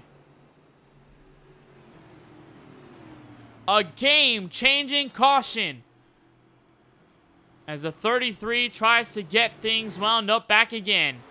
It was trouble on the front straightaway. And here's a look at what transpired. And just got loose at a 4 as he was getting to the outside wall.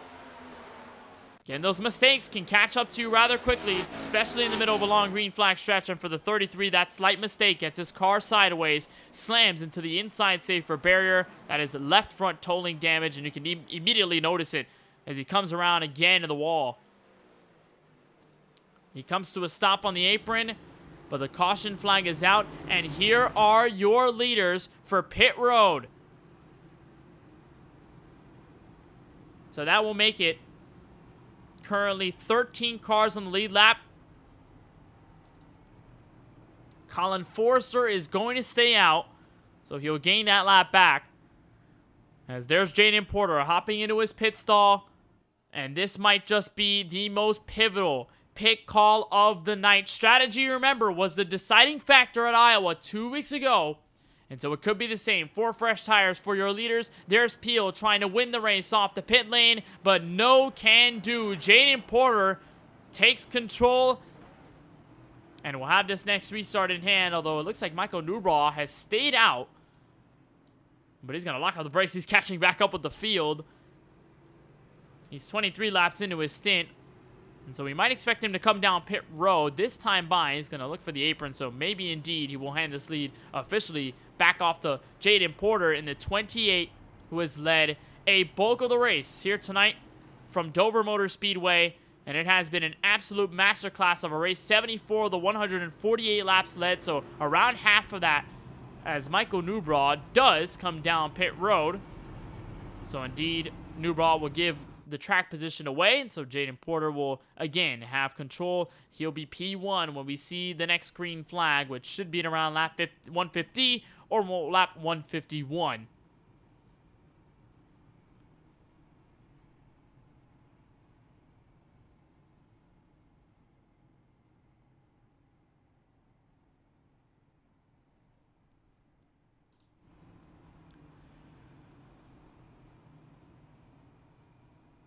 So we talk about the drivers who were there back in Season 2 in this specific race here at Dover.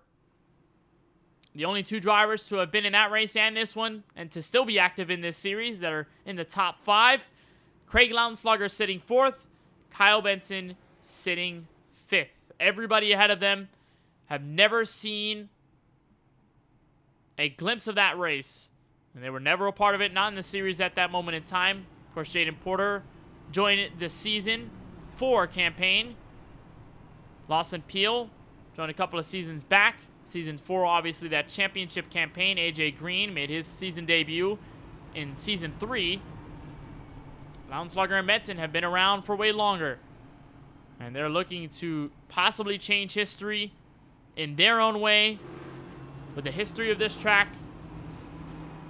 But with the guys up front, they're looking to make history of their own. For Porter, again, like we've said multiple times tonight, would be his first win of Season 5. Would obviously give him a lot of that pressure off and have himself run for the Season 5 4-Wide Racing Cup Series playoffs. Lawson Peel looking for what would tie his record for most wins back in Season 4. He'll have 7 by race 18, which is a feat that he had never accomplished before. AJ Green looking for what would be his second win of the campaign. His earlier one came at New Hampshire. Lownslugger and Benson still looking for their first. Lownslugger currently in the playoffs via points. Benson 18th, just 2 spots out.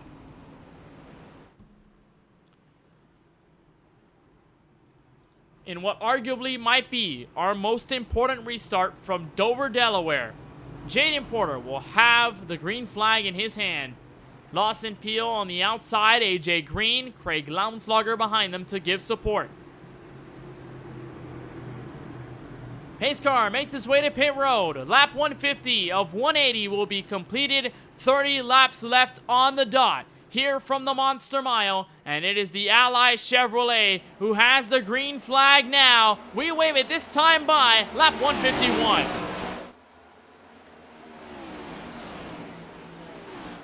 An obvious good start by the leader. Good start by the 12 as well. Did not get hiccuped in that battle for third. A couple of cars tag the outside wall, heading for turn 3. Here comes Kyle Benson, dive on the inside of Craig Lounsberger. Can't quite do it. And so they'll settle out as AJ Green fights against Lawson Peel and might help Jaden Porter pull away. And this is the perfect scenario. If you're the 28 of Jaden Porter, you will love to see these drivers battling for spots as Peel falls back to third, maybe even fourth. And if you're Lawson Peel, you really have to be careful. You cannot afford to lose any more spots. Does a nice job of covering off that 13 before it gets any worse.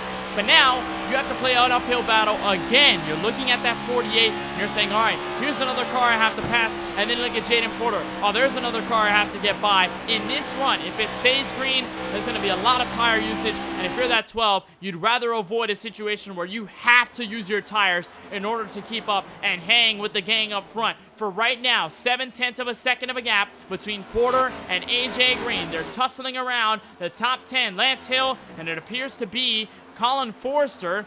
Make that a two-way battle for P9 on the racetrack. But that'll single file out quickly. That's been the pretty much trend that we've seen all night long. As drivers go side by side a couple of laps, they easily single file out. This track not necessarily suitable for full multi-groove racing. But the worst part for Jaden Porter is that second on back, they're all single file. So now they're all focused on catching up to this 28. It's still sitting at 7/10 of a second. Nobody has been able to catch Porter on raw pace.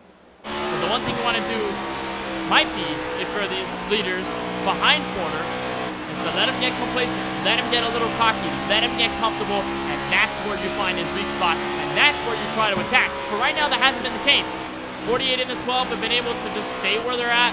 They're still losing time as Porter sets in fast laps, but bring in 10, 15, 20 laps into a run. That might be where the great equalizer comes in if you're Green and Lawson Peel, although that has not happened, and it looks like your top four, so I've kind of broken away from fifth on back. You see that large gap between Craig Lounsberger and then the next car in line, Kyle Benson into 10, sitting P4, and then a nice trio around your top 6.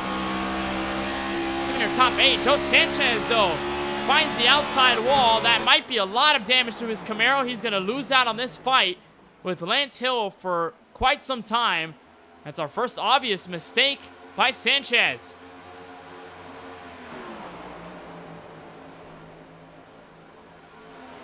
Then here's Forrester. Look on the inside for P9. On his former teammate, Daniel Michel, who was at 1.1 lap down this evening. After pitting later than anyone else and being on an alternate strategy, it looks like he has found himself on the same footing as everyone here. He does tag the outside wall again, but not enough to harm that right front all too much. And we'll try and dive it on the one machine. Almost make contact. They do in turn 4. And Hill just got bullied out of the way. He goes hard into the inside safer barrier as he got turned by Forrester. Caution flag is out with 20 laps to go. My goodness, a horrific crash.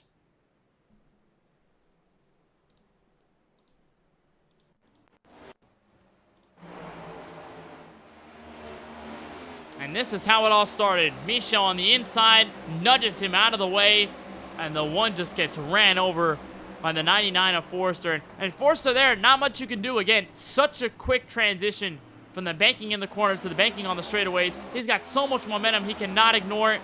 And obviously not enough time to react fast enough to get out of the way. They're just carrying that speed up the track. And so unfortunate they both made contact, and that is the hardest hit by far that we've seen tonight, as Lance Hill has no choice but to tow his Chevy Camaro. And while he does have a fast repair, it is not good enough. That time to tow to his pit box is easily going to put him one lap down or more, and obviously going to take him out of contention for the race. Calls for pit road with 20 laps to go. Lawson Peel is going to bring some cars in with him. And this might be the most interesting call in this race. Lawson Peel looking for fresh tires at this juncture. He's still got at least a set left. But that is huge for Lawson Peel, who's going to give up all that track position and is now going to try and work his way back up to the field. Either he's expecting more cautions to come out and probably your leaders to come in at some point sooner, or he's just banking on this race to go green and banking on his raw pace alone. He's going to bet on himself. Alishire and a couple of others have also found their way in. Looks like there's going to be everybody 8th on back on the racetrack, so it is going to be roughly half the field, and not that many cars, by the way, for Lawson Peel to overcome if he wants this win. And for Jaden Porter, you got to be thinking now, oh boy, there's fresh tire cars behind me. I need everybody 2nd on back to play as good of a defense as they can, and then that's when I have to worry. There's still a plethora amount of laps left in this race, and Jaden Porter can find himself on the wrong end of things after what has been a dominating second half of this race. Put up by this 28. AJ Green, Kyle Benson going to be 2nd and 3rd. And for Porter, what a race. It has been. The last thing he needs to do is just cap this thing off. The way things are looking for the pit lane situation as that's concerned, that obviously going to throw a wrench into everything. Brandon Banks on pit road. There's Christopher Bishop and Michael Newball. Looks like they're also joining the fray. They're around 12th through 14th on the racetrack, so all of them going in for this call a little later on. And as it stands, we do have around 14 cars on the racetrack that are on the lead lap. So 15th place Lance Hill, 3 laps down and counting, obviously, with that crash he had just suffered. Eric Schaefer is 4 laps down, back in 16th place. There he is at the tail end of this line. But everybody else ahead of those two, and even obviously those that have DNF'd. 3rd car added to that list, that's Curtis Kelly in the 71. So hopefully we see him recover next week at Darlington. But for everybody ahead of 13th, all of them on the lead lap. Actually make that 14 cars. Christopher Bishop might have just gotten the wave around. So 14 make that 14 cars on the lead lap.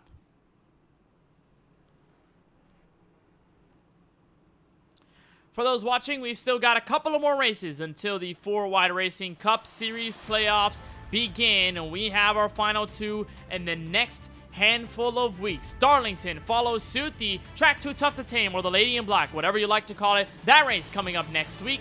Same time, same place here on MaxSpeedTV, and then followed by the regular season finale at Daytona International Speedway. The World Center of Racing going to host a chaotic run to the finish of the regular season. It will decide which drivers are eligible for the 4-Wide Racing Cup Series playoffs when that kicks off in May at Bristol, the last great Coliseum. We might have a new driver added to the wins list this season with Jaden Porter if he can get this done. AJ Green looking for win number 2 on the season. Kyle Benson, Craig Lounslager, also those looking for win number 1 in the regular season. Joe Sanchez looking for win number 3. Lawson Peel, P6 on the restart on fresh tires, looking for career win number 15. Pace cars down, this time by with 16 laps to go. It is all Jaden Porter. Can he hold on, or will the fresh tire cars take over before it's too late? Green flag in the air. Porter's up and away to turn 1.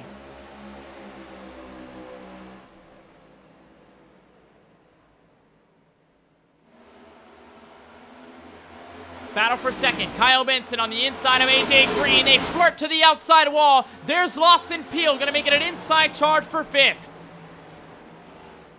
And think about if you're Kyle Benson and AJ Green, you're probably going to have a better time getting rid of that 12, who's finding some trouble of his own, getting around that 13. They're still side by side for P2, and Porter is pulled away by 0.3 of a second. Some more contact for P2. And look at the struggle for Lawson Peel. Has not been able to get around these cars as quickly as he would want to. He's still on the inside of that 13. Loose goes Kyle Benson on the bottom end of the racetrack. And that'll settle things out for second. Look at Joe Sanchez power around for 3rd. I believe the first time we see Sanchez in this top 3 as Lawson Peel gets caught up in a hornet's nest. Now trapped behind the 10. There's Porter out by 0.7 of a second with 13 laps to go as they cross the line. And remember, those 2 up at the top of the racetrack, they're teammates at Drinkin' Bros Racing. If you're Joe Sanchez, are you willing to give this up for the 12, or are you just going to stay put and let this battle handle itself the way it will as things are intended to be. The 10 and the 55 make contact in the middle of turns 3 and 4. 3 wide for third into turn 1. And if you're Peel, you have to turn up the aggression. There's no way that you can hold back and play it safe. You need to be as aggressive as you have to be in order to get this win, because time is going to run out. It's only a 1-mile track. You've got 11 laps to go once they cross the line. Things are awfully getting slim. He cannot get around the 10. He's going to remain in P5. And Jaden Porter in a league of his own, now a second ahead of AJ Green. And this is the thing that Lawson Peel did not want to see. He did not want to be as trapped as he is right now in the middle of this traffic bunch. And he still cannot find a way around that 10 of Kyle Benson. It has been an awfully hard road. Peel might be able to salvage the top 3, but it may not be good enough unless another caution comes out. Peel to the inside of Benson, able to make that pass complete. As Alshire will look on the 10 car. This is going to be for 5th. Also side by side behind them, Colin Forrester on the inside of Craig Lounslaughter. So that might also settle out quickly. It looks like the 9 able to get through. 13 fizzles out quite a bit. And so the 99 of Forrester now looking to the back bumper. That Teamer Design Chevy might be able to get there in turn 3, but can't quite do it. Looks like Tyler Murray going to rebound here. Nice run for Tyler Murray, pushing up back to the top 10. Going to look to the inside of Lounslaughter here for P8. It looks like going to get loose at a turn 4. And there goes Colin Forrester underneath. Number 10 of Kyle Benson. Meanwhile, they're side by side for third. Lawson Peel has found a way underneath his teammate in turn 3. But the time is growing slimmer and slimmer. Bry the second. And the 12 is only losing time to Jaden Porter. He did set up a faster lap about a lap ago, but that time by almost a full second. Or actually, rather, a tenth slower. And Jaden Porter, not a full second, excuse me, but Porter will try and catch 6 laps to go and grab the second win for Bacayal Bueno Racing in the 4-Wide Racing Cup Series.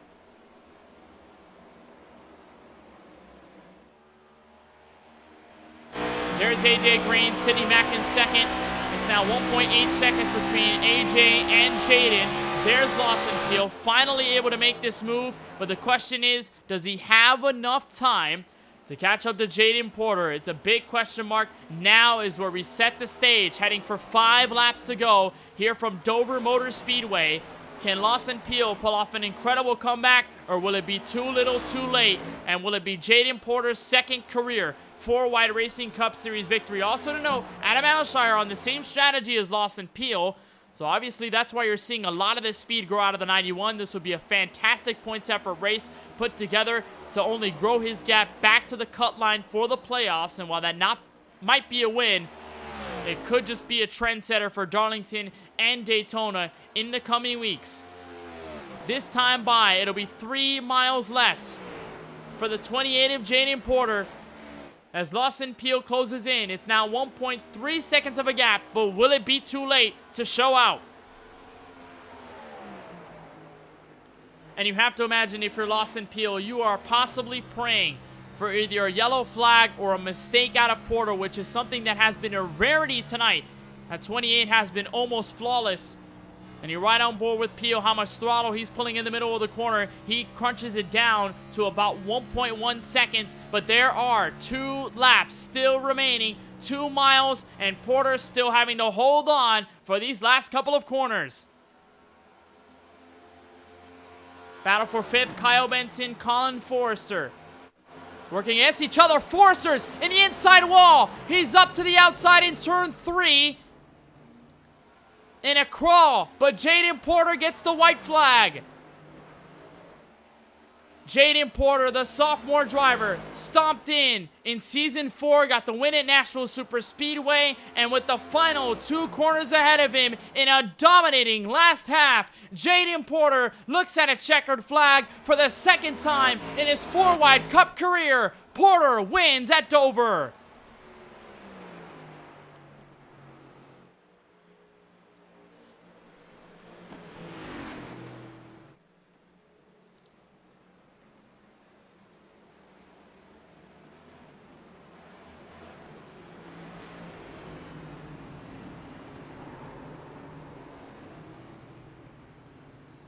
And Lawson Peel 0.8 of a second short of his 7th win in Season 5. It's the first for Jaden Porter.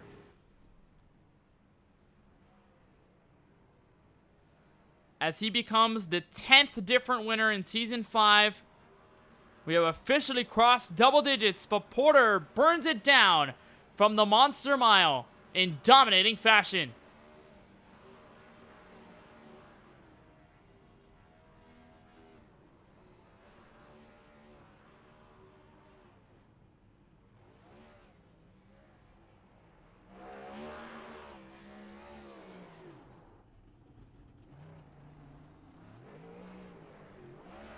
What a race by Jaden Porter, who led so many laps. And while it looked like we posed some questions on whether anybody behind him can catch up, Jaden Porter outlasted all the challenges. And for the 2nd time in his career, he is victorious and will visit Victory Circle. Let's take a look at your full unofficial results here from Dover Motor Speedway. It's Jaden Porter, the winner, by 0.8 of a second over Lawson Peel on fresh tires, who could not get there. Adam Alshire finishes in 3rd. We'll talk to all 3 of your podium finishers before we wrap up our show on MaxSpeedTV. Joe Sanchez is next up on the line. He comes home in P4. Kyle Benson, who finished in 2nd the last time we were here at this track in this series, he comes home with 5th. 6th place will go to Brandon Banks. Again, another consistent finish for the DBR Chevrolet. AJ Green will finish this race in 7th. Michael Newbraw ends up in 8th after a race hanging in the back of the field, so a great ending for him. Jesse Prees is 9th, and rounding out the top 10 will be the number 13 of Craig Lautenslager. 11th goes to league owner Tyler Murray. It looks like that will hold him at least afloat around that cut line. Christopher Bishop is 12th. He's the last driver, mind you, on the lead lap. Then it starts with 1 lap down cars and more. Daniel Michel in 13th. Lance Hill 3 laps down in 14th with that hard hit to the inside wall. Colin Forrester drops 4 laps near the end of this race and plummets to 15th. We saw him go to the inside wall in the back straightaway with around 2 laps to go. That almost could have been a caution to change the complexion of the race. It did not. That's where he ends up. Eric Schaefer goes through a tough one here at the Monster Mile. He ends up 16th. Timothy Cook is 17th, 12 laps down. Tyler Werner, 33 car in 18th. Curtis Kelly, the first DNF on this list. He finishes 19th. 20th would go to another car, also DNF'd, Kevin D'Elia. Brandon Gillis ends up as our last car on track out of this race, and Jason Hastings was set to begin this event, but did not. So we will talk to the driver who ends up winning race number 18 of Season 5 here in the 4 Wide Racing Cup Series. And that, of course, will go to the number 28 of Jaden Porter, who we will be joined by in the broadcast booth for just the 2nd time in his 4 Wide Cup career. Jaden, you are a winner. You dominated that last half of the race. You led so many laps, and while Lawson Peel tried his best to get to you, it seemed like you were way too strong. How do you feel about this win to lock yourself into the playoffs, and what went behind this dominating effort?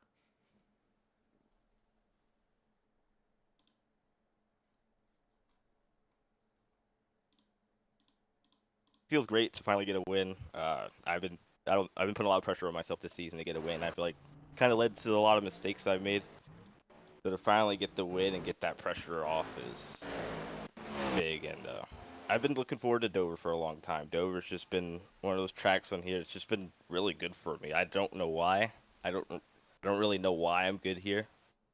I feel like I drive this place completely wrong, but I guess it's good for now, I guess.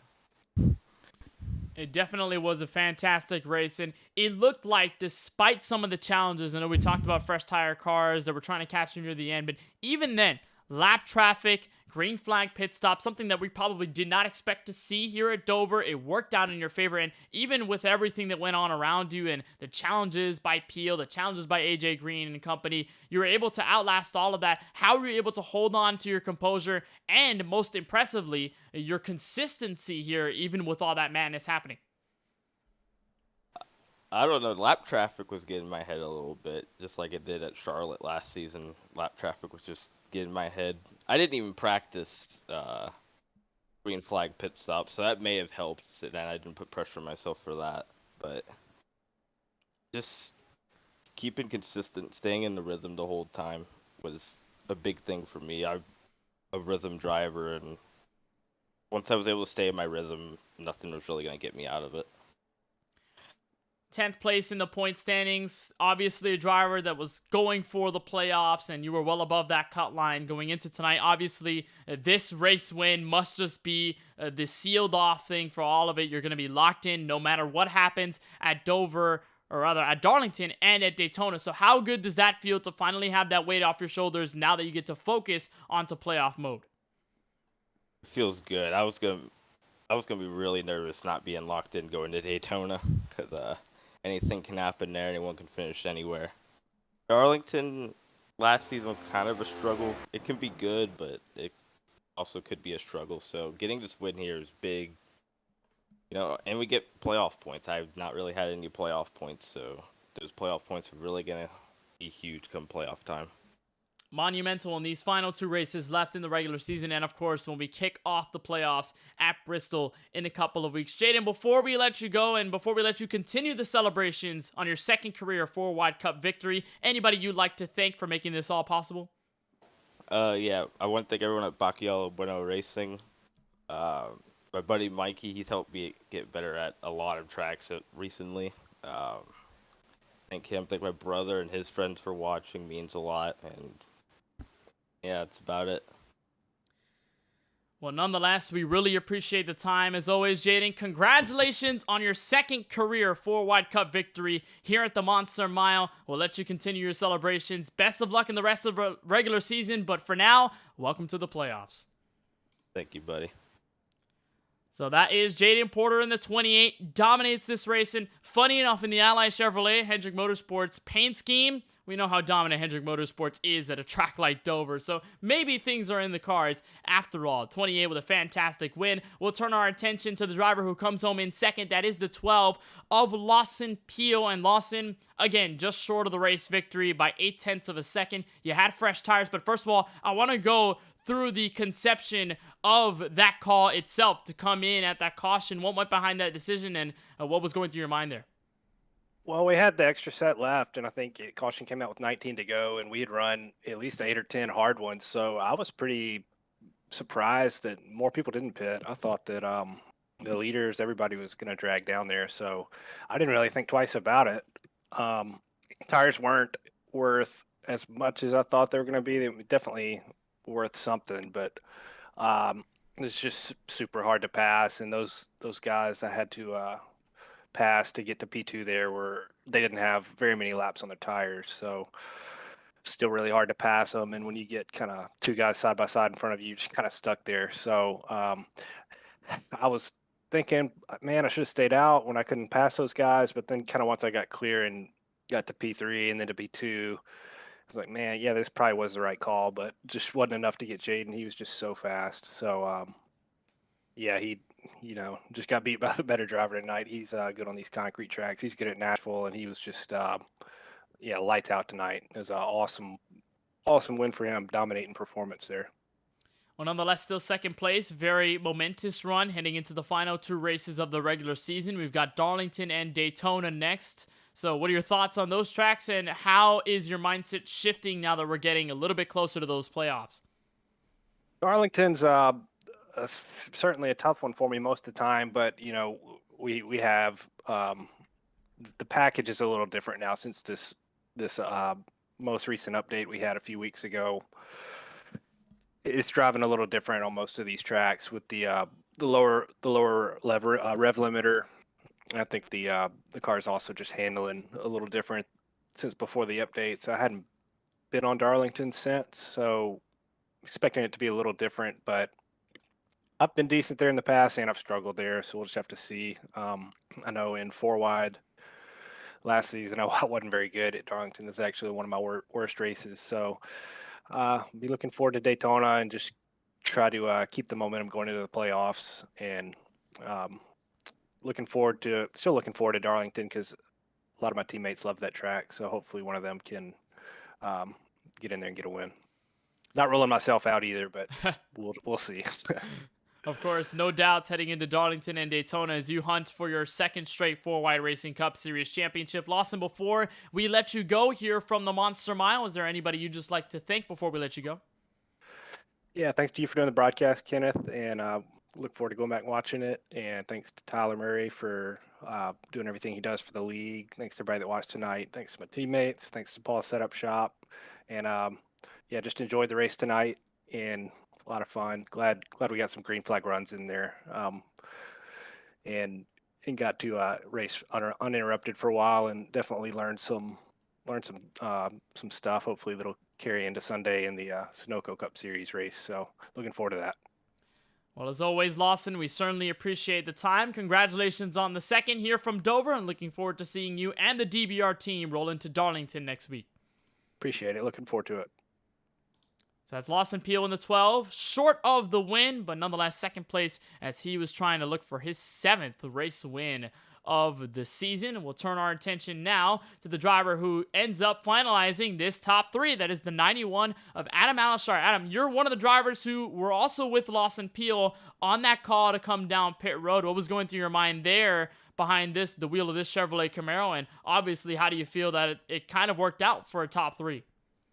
Yeah, Kenneth, in practice, I did a long run, 25-ish laps. I had like 5 lap pressure tires than some people, and I pulled away from them. So I knew no matter what, I was going to pit right there. And then everyone faked it out, and me and Lawson and I think 3 or 4 people behind me came down. And I thought I had a good chance at getting a top 5 at least. Top 3 is always good.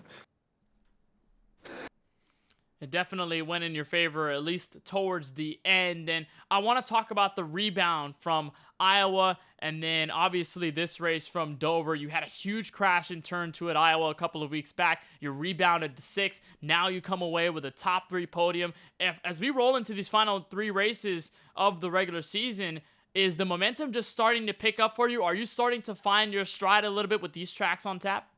I hope so. Dover and Iowa and Darlington, not my best tracks.